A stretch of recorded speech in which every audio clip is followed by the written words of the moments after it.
As pessoas têm medos e está certo, e alimentam mitos e está errado. Esta frase foi preferida ontem à noite pelo general Ramalhianes, antigo Presidente da República, em entrevista à RTP. E hoje vamos falar precisamente de mitos, de pseudociência e de ciência no Covid-19. Olá, seja bem-vindo ao O País que se Segue, um projeto da Fundação Francisco Manuel dos Santos. Todos os dias, de segunda a sexta, encontramos-nos aqui, sempre em direto às 19 horas, ou depois pode ver também nos vídeos que ficam gravados, em direto nas redes sociais da Fundação. Todos os dias falamos de um tema, sempre falando sobre e analisando o país que estamos a salvar neste tempo de pandemia, mas sempre tentando também lançar um olhar sobre o país que vai mudar necessariamente depois desta pandemia. Hoje o nosso tema é precisamente a ciência e a pseudociência, e o nosso convidado é David Marçal. Ele tem 43 anos, é investigador, cientista, é doutorado em Bioquímica pela Universidade de Lisboa, pela Universidade Nova de Lisboa. Olá, David, e muito obrigado por ter aceitado este nosso convite. Olá, boa tarde. É um prazer estar aqui consigo a conversar sobre esses temas. E são temas que de facto levantam não apenas curiosidade, mas sobretudo tentar responder a uma grande necessidade que existe de informação. E necessidade de informação também significa separar aquilo que é desinformação ou até a mitologia pseudocientífica. Qual é o perigo, ou de que forma é que nós nos devemos relacionar com esses mitos que, enfim, circulam tão velozmente, sobretudo através das redes sociais, mas não só? Sim, o problema da desinformação que circula através das redes sociais é um problema persistente, é um problema já velho, que não surgiu agora com a situação da Covid-19, mas que neste momento ganha, obviamente, uma pertinência e uma gravidade muito mais elevada e muito mais próxima e muito mais dramática. Na verdade, circula muita desinformação e as características dessa desinformação são sempre as mesmas. Muitas vezes ela é apresentada como se fosse um segredo, como se fosse algo que eles quisessem esconder, portanto há aqui toda uma ideia de uma teoria da conspiração. E nós podemos lembrar-nos que é verdade que houve algumas teorias da conspiração que estavam corretas, mas a maior parte não estão. Nós podemos pensar também que quanto maior seria o nível de ocultação de uma teoria da conspiração, quanto mais pessoas tivessem que estar envolvidas a esconder uma determinada verdade, mais improvável é essa teoria da conspiração. No caso da ciência, estamos a falar de investigadores e cientistas em todo o mundo, estamos a falar de editores de revistas científicas, de autoridades de saúde, médicos, estamos a falar de toda uma série de gente envolvida numa certa ocultação. Então deixe-me pôr a coisa um bocadinho ao contrário. Para procurarmos informação, além dos meios de comunicação social que estão a transmiti-la, onde é que as pessoas que nos estão neste momento a ouvir podem encontrar em 2 ou 3 referências para fazer o acompanhamento, de uma linguagem naturalmente para leigos, mas o acompanhamento científico daquilo que se vai conhecendo à medida que há mais investigação e mais conhecimento sobre a Covid-19? Sim, é procurar obviamente fontes credíveis. As pessoas, se de facto pensarem e quiserem ter algum sentido crítico sobre aquilo que recebem, não lhes é difícil encontrar fontes credíveis. Numa primeira linha também, obviamente, os órgãos de comunicação social. Obviamente que os órgãos de comunicação social também cometem erros, mas o que se espera dos órgãos de comunicação social é precisamente uma credibilidade acima de um normal blog ou de qualquer outra fonte que nós não conseguimos de facto identificar e que não tem que obedecer de facto a um código deontológico. Portanto, é essa a diferença que a comunicação social pode fazer. Mas há outras, obviamente também há fontes oficiais que à partida serão sempre mais credíveis do que teorias da conspiração que circulam pela internet. Há bons comunicadores de ciência e bons sites de divulgação de ciência científica, tanto em órgãos de comunicação nacionais como internacionais. Por exemplo, do ponto de vista nacional, posso destacar o projeto da evidência médica, feito por um conjunto de médicos, muitos deles de saúde pública, ou o próprio site da Associação Nacional de Médicos de Saúde Pública, O próprio site da Direção-Geral de Saúde, obviamente nós podemos sempre pôr em causa se a informação estará atualizada ou não, ou a Organização Mundial de Saúde. Também é preciso ver que a Organização Mundial de Saúde acabou por criar ela própria um mini site dentro da sua plataforma do Covid, para desmontar uma série de mitos que circulam acerca do Covid. Portanto, há também no plano internacional, nós também temos aqui a falar de uma certa literacia de média, não é? Portanto, na internet há tudo e ao contrário de quase tudo, e nós devemos procurar pessoas e digamos, fontes que são credíveis. E as fontes que não são credíveis têm sinais muito, muito claros, que são sempre os mesmos. Em geral, evoca-se o nome de uma pessoa. Há um guru que procura validar uma certa ideia. Todas as coisas que dependem de um guru, isto é um argumento da autoridade, é tipicamente um argumento de pseudociência. A ideia do encobrimento também é uma ideia de pseudociência. Deixe-me falar então, enfim, não daquelas mesinhas já desacreditadas, como comer alho, não é isso, mas, por exemplo, Donald Trump já falou sobre a utilização virtuosa de cloroquina e hidroxicloroquina, precisamente no combate ao Covid-19. Isto tem algum fundamento? Bom, estamos a falar de medicamentos já bastante antigos. No caso da hidroxicloroquina e da cloroquina, são medicamentos inicialmente usados para tratar a malária, mas que também, desde o que é provocada por um parasita, não é provocada por um vírus, mas têm sido feitos estudos com essas substâncias desde os anos 60 que mostram que ela tem alguma atividade antiviral. Mas os estudos que foram feitos com essas substâncias foram feitos essencialmente em culturas de células, portanto não em seres vivos, e foram também feitos, em alguns casos, em ratos, em ratinhos, e essencialmente para outros vírus. Mas a prova de que elas de facto possam ser eficazes, digamos, no tratamento de coronavírus como este, neste momento não existe. Digamos, uma especulação ou é uma hipótese muito longe de estar provada. E é preciso dizer algumas coisas em relação a estes medicamentos. Um deles é que eles não são inócuos, são medicamentos que têm efeitos colaterais consideráveis, alguns deles a longo prazo, podem, por exemplo, afetar o coração ou danificar a retina. Os doentes que tomam estes medicamentos têm que ser depois seguidos a médio e longo prazo para avaliar sequelas de longo prazo. E ainda há um outro estudo, um estudo mais recente, que associa a hidroxicloroquina à azitromicina e que, segundo um gráfico muito famoso que tem andado a circular, de facto a combinação dos dois medicamentos acaba por provocar uma redução dramática no número de casos positivos ou no número de doentes que testam positivo para o Covid-19 ao fim de 3 a 4 dias, o que seria um efeito dramático. Isso é baseado apenas num único estudo, que de facto não está publicado numa revista científica com revisão pelos pares e que já foi, e ao qual já foram feitas críticas bastante sérias do ponto de vista da metodologia do estudo, ou seja, do ponto de vista dos doentes que foram admitidos e que foram excluídos ao longo do estudo, essencialmente que essencialmente fazem com que o estudo levante muitas interrogações. E isto ainda nos leva a uma outra questão, que é tanto a azitromicina como a hidroxicloroquina são medicamentos que podem de facto provocar alterações cardíacas. E a toma de dois medicamentos que podem provocar alterações cardíacas em simultâneo, tomados em conjunto, é algo que deve merecer alguma reflexão e não deve ser tomada de ânimo leve. Portanto, o que é que se pode dizer acerca disto? Que não é completamente implausível que possa haver um efeito.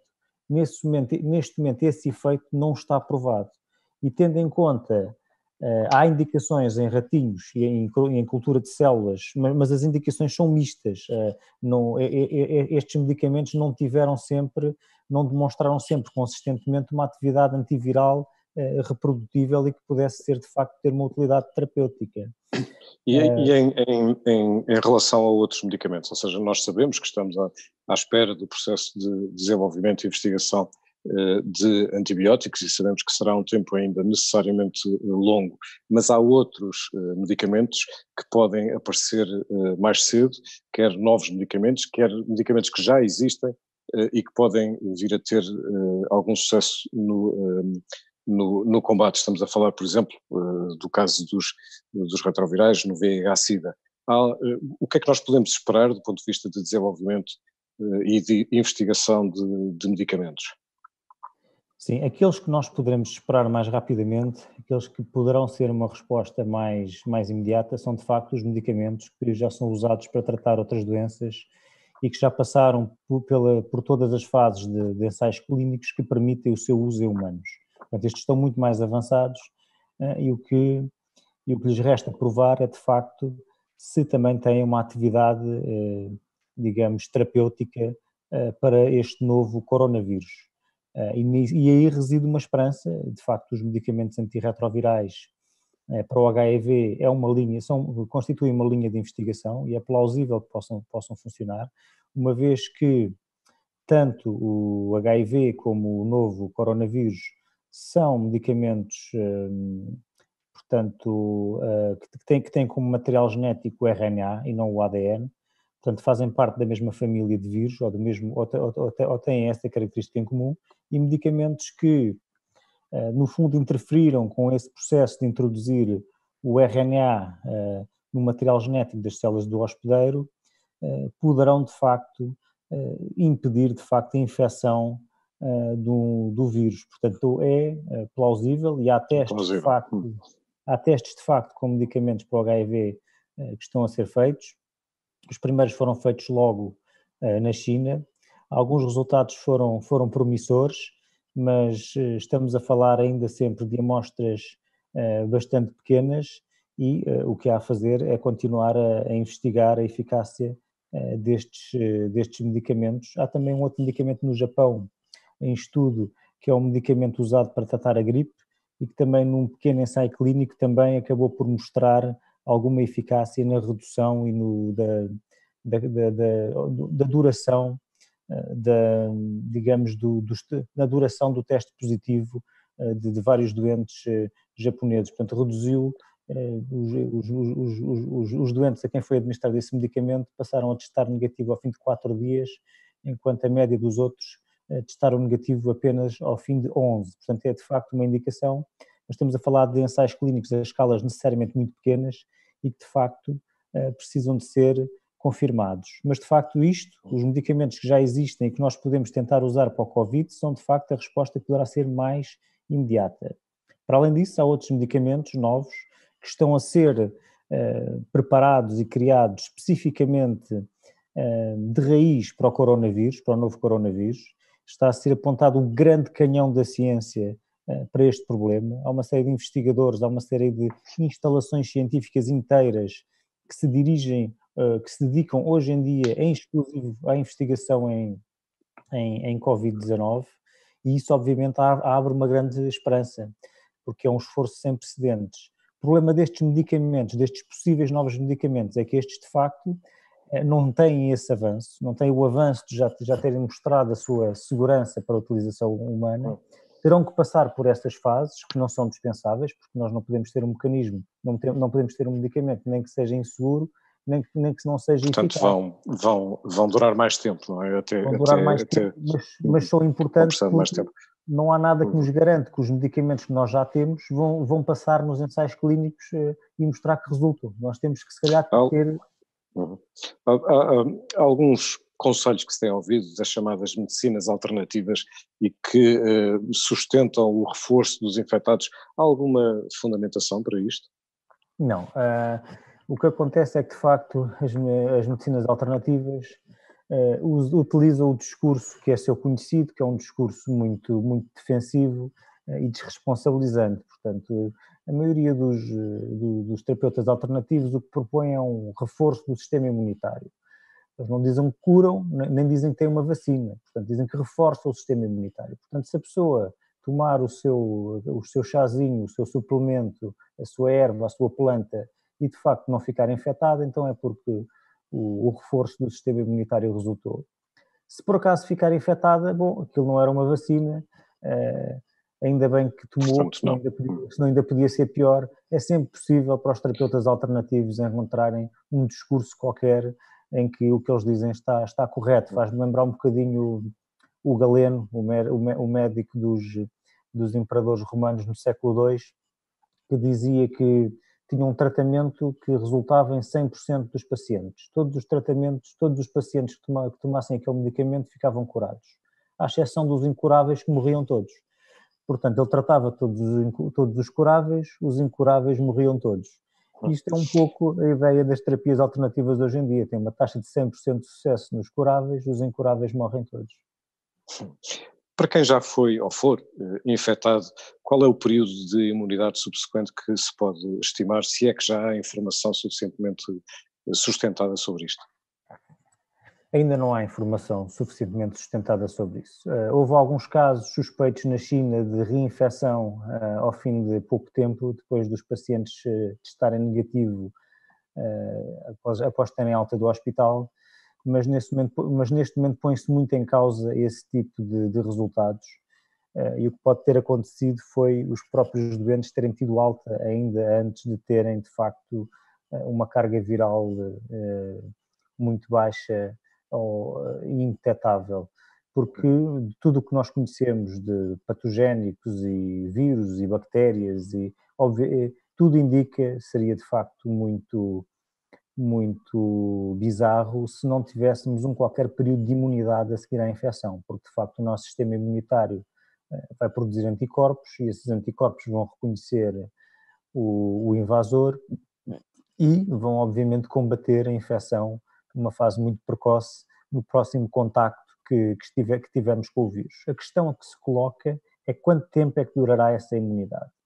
Há, de facto, doenças para as quais a imunidade é praticamente vitalícia e há outras que essa imunidade dura 1 ano ou até pouco menos que 1 ano. No caso deste novo coronavírus, ainda não sabemos, mas será certo que teremos algum período de imunidade e que nos dará algum, digamos, E o facto de haver tantas mutações, já houve muitas mutações de Covid-19, torna o vírus potencialmente mais incontrolável? O vírus tem alguma variabilidade, tal como todos os seres humanos têm alguma variabilidade entre si e não são exatamente iguais. O vírus, cada vez que se multiplica, ele pode de facto ter algumas diferenças em relação ao original. No entanto, o vírus tem mostrado que uma grande estabilidade genética, ou seja, as pequenas diferenças que se têm encontrado entre os vírus sequenciados nos vários países ao longo do tempo têm sido pequenas. E, aliás, isso até é uma nota de otimismo, porque significa que um potencial tratamento ou vacina que seja desenvolvido para o vírus poderá ser eficaz a longo prazo, a médio e longo prazo. Isso não significa que não possa ocorrer uma mutação dramática, nós não podemos de facto prever isso. E de facto, quanto mais disseminado estiver o vírus, ou seja, enquanto mais pessoas infectadas houver no mundo, isso significa que o vírus é copiado mais vezes. E quanto mais vezes o vírus é copiado, maior a probabilidade de surgir uma mutação que possa de facto ser relevante. Portanto, neste momento, o vírus com uma disseminação grande como está, podemos considerar que é um vírus em evolução rápida. Há muitos casos assintomáticos, como sabemos. Os assintomáticos são transmissores silenciosos? É o que se pensa. Ao que tudo indica, sim, que há um período, há duas situações. Há doentes que têm um período assintomático relativamente longo, antes de facto manifestarem a doença, e que durante alguma fase desse período assintomático, eles próprios já são transmissores, ou seja, já têm uma carga viral suficiente para transmitir a doença. Isso não significa que eles sejam, durante todo esse período assintomático, transmissores. Podemos estar a pensar, por exemplo, que eles são transmissores 1 ou 2 dias antes de poderem ter os sintomas da doença. Ainda há outro caso, que são os doentes que acabam por nunca desenvolver sintomas relevantes, têm sintomas muito moderados e que acabam por, obviamente, também ter uma carga viral suficiente e que poderão, sem saberem que estão infectados, também ser transmissores da doença. Portanto, há obviamente, acredita-se que há de facto uma componente relevante de transmissão de portadores assintomáticos. Essa componente está a ser quantificada, as quantificações estão a ser feitas em vários países, mas neste momento não podemos ter uma ideia muito precisa de qual é a percentagem de infecções a nível global que é devida a portadores assintomáticos. Mas penso que se pode dizer com segurança que não é a maioria, não será certamente a maioria das infecções, não se deverá a portadores assintomáticos. A Diretora-Geral de Saúde disse há dias que este vírus é um vírus inteligente. O que é que isto quer dizer? Bom, o vírus é muito eficaz, ele inteligente não é, mas poderia parecer inteligente se alguém o tivesse desenhado, coisa que obviamente não aconteceu. O vírus é simplesmente material genético. Desculpa interrompê-lo, isso obviamente não aconteceu, portanto está também a desacreditar ou a dar como mito Sim. O facto de poder ter sido construído num laboratório. Porquê é que és tão cabal nessa afirmação? Sim, isso vem obviamente de trabalhos da sequenciação do vírus e que as mutações genéticas que permitiram que o vírus de facto fizesse uma transposição de espécies não são as mesmas do que aquelas que ocorreram no vírus da SARS em 2002, 2003.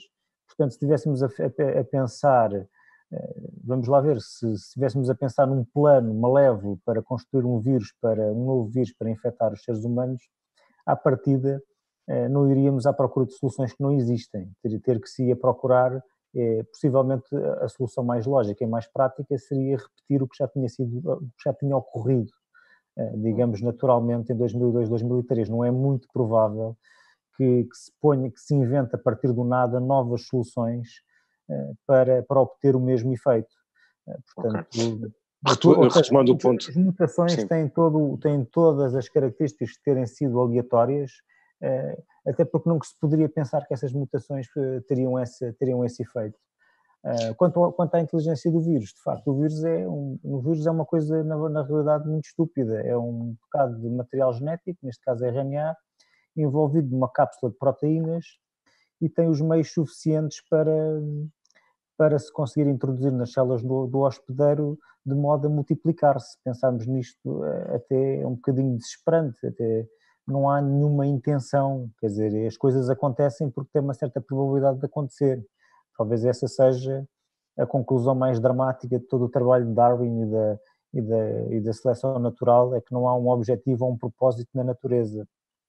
E o vírus, continua. O vírus acaba por ser tão eficaz porque pode, porque tem essas características, porque acaba por ter a capacidade de se ligar às células do hospedeiro, o que também é uma questão de evolução. Portanto, o vírus existe, o vírus permanece em circulação porque tem essa capacidade. Portanto, se o vírus sofresse uma mutação em que perdesse essa capacidade, ele desaparecia. Portanto, o vírus permanece em circulação porque tem essa capacidade de se ligar a essas nossas células.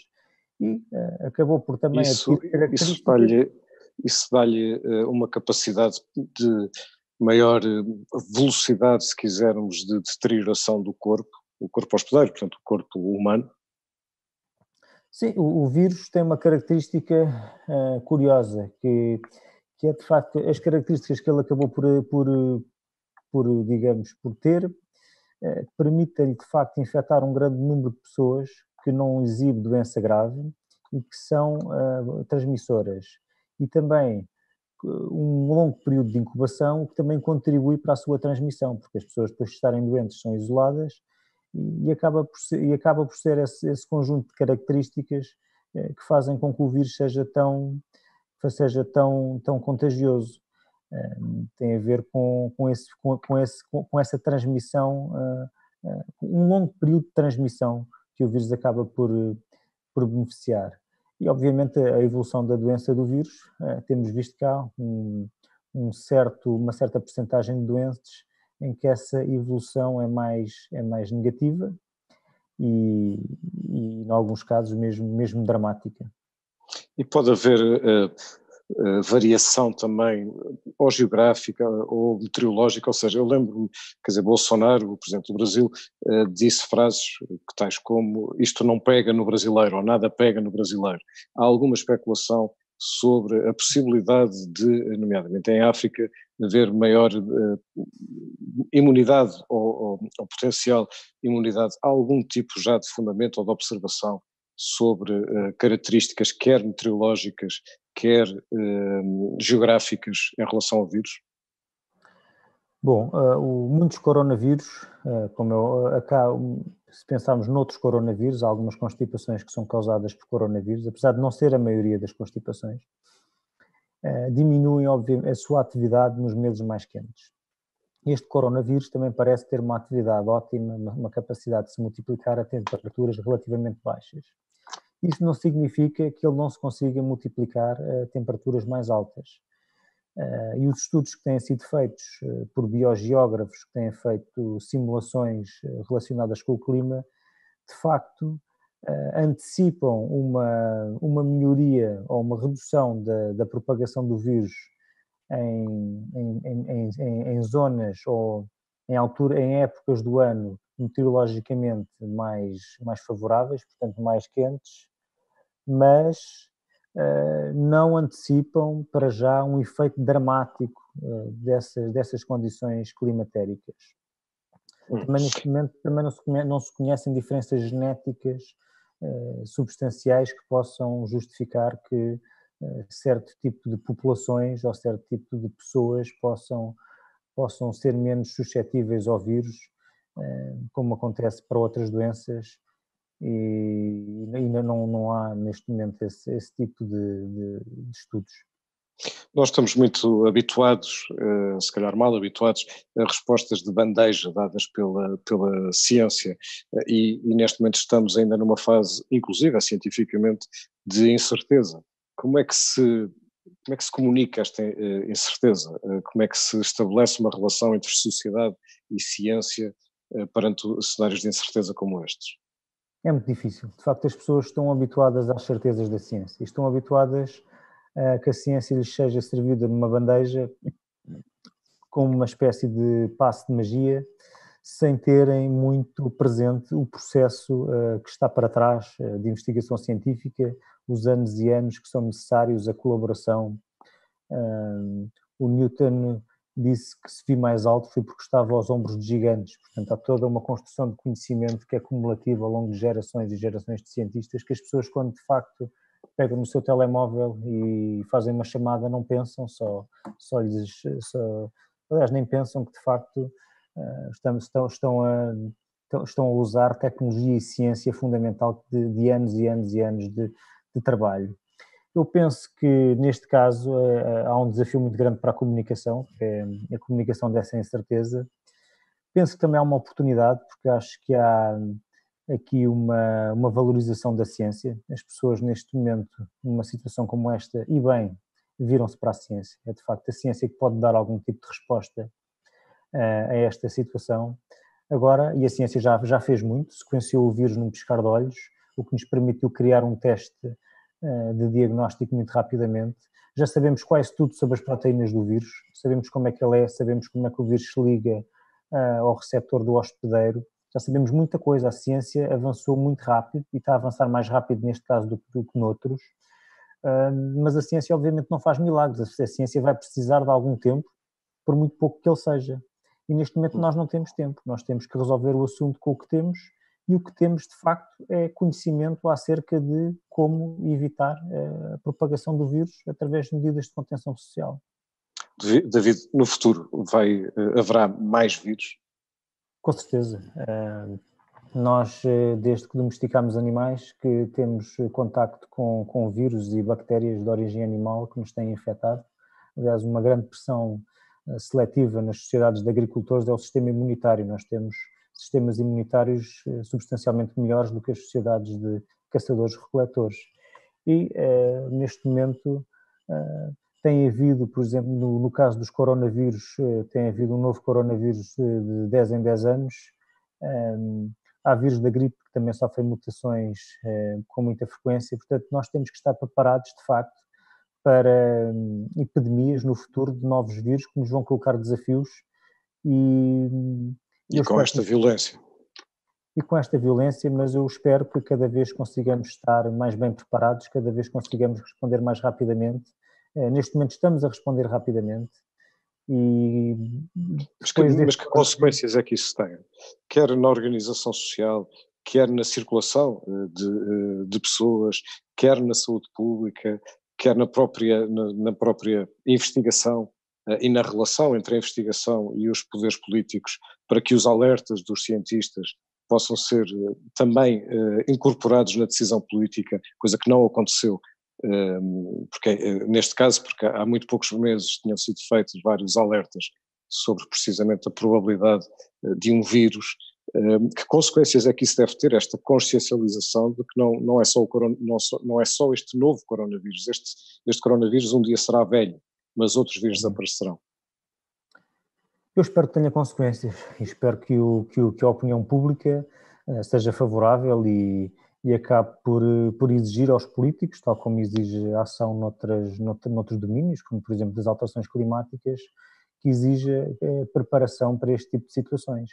Claro que, como é o caso, tal como no caso das alterações climáticas, estamos aqui a falar de medidas que poderão implicar algumas alterações do nosso estilo de vida de um modo mais sustentado. Algumas poderão ser boas, como por exemplo talvez uma generalização do teletrabalho. Acho que já todos percebemos que podemos fazer mais coisas em teletrabalho do que acreditávamos, mas também poderá ter outras que são menos populares, como se calhar algum tipo de restrição às viagens internacionais, coisa que acaba por também ter um impacto positivo nas alterações climáticas.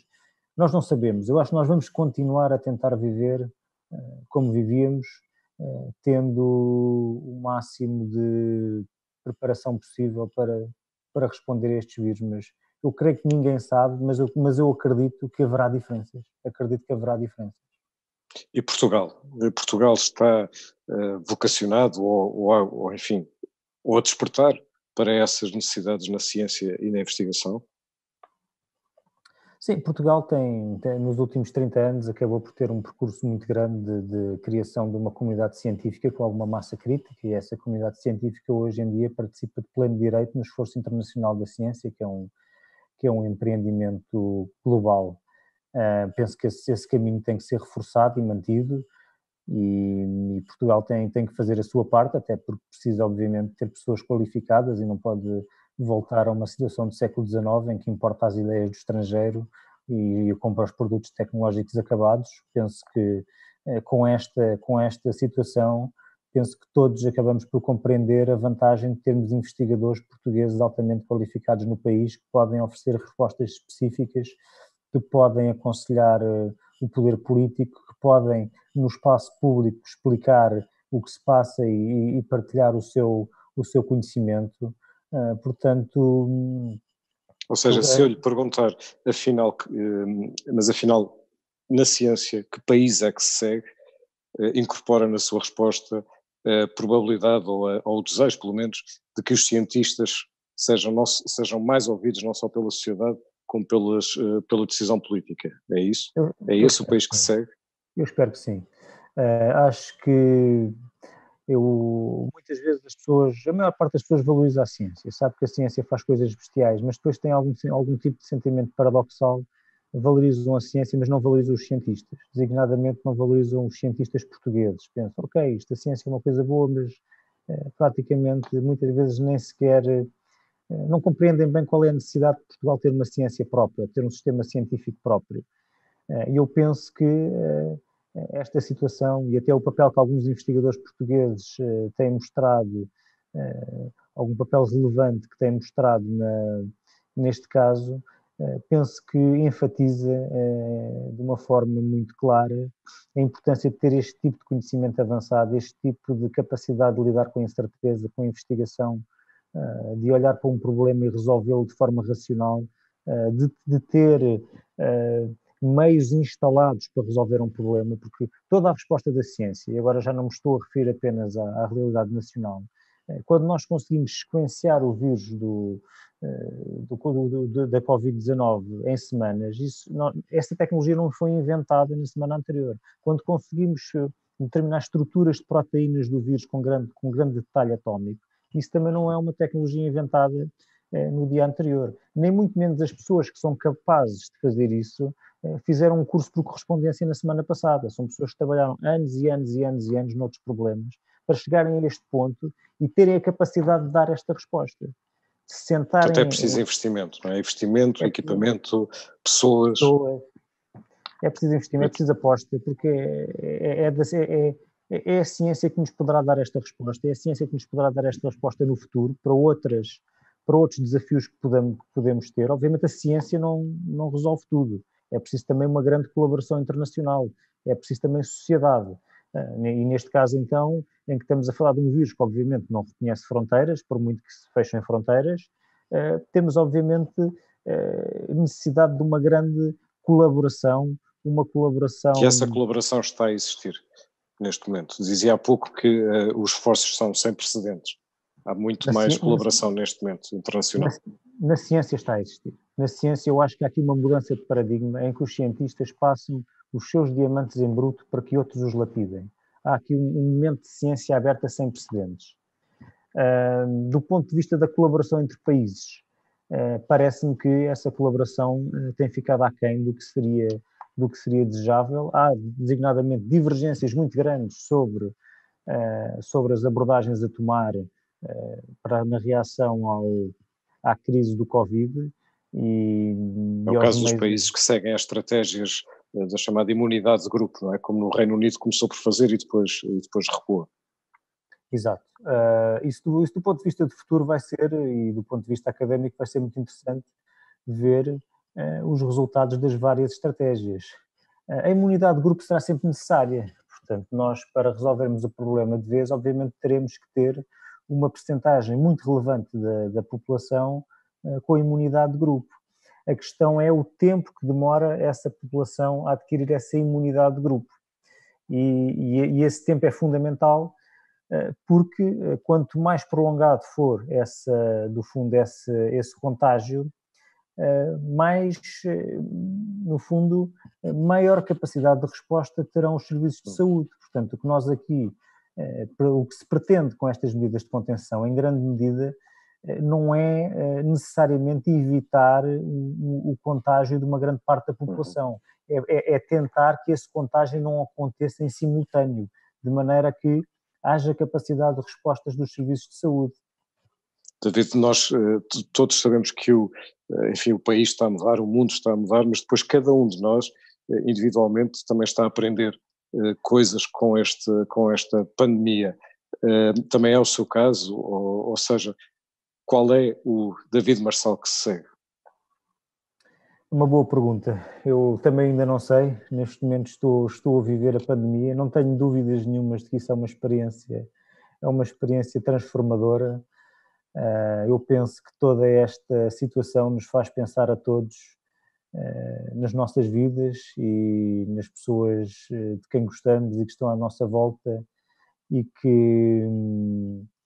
quão importantes e preciosas são algumas coisas que nós temos e vivemos no dia a dia e que numa situação como esta ficam fortemente condicionadas, pelo menos do ponto de vista do contacto presencial e outras. Eu penso que talvez um David que valorize muito mais a sorte que tem e as pequenas coisas que damos todos como adquiridos na nossa vida normal, como ir ao teatro, ir ao cinema, jantar fora, estar com os amigos, estar com as pessoas de quem gostamos, a família mais afastada. Penso que talvez um David mais agradecido por todas essas coisas em que nós já não pensamos tanto. David, muito obrigado por ter estado connosco. Um prazer. E muito obrigado a si que esteve a acompanhar esta conversa. Nós voltamos amanhã, de novo e sempre às 7 da tarde. Amanhã vamos falar de economia com o economista Fernando Alexandre e sempre, como sempre, e todos os dias para falar do país que se segue. Muito obrigado.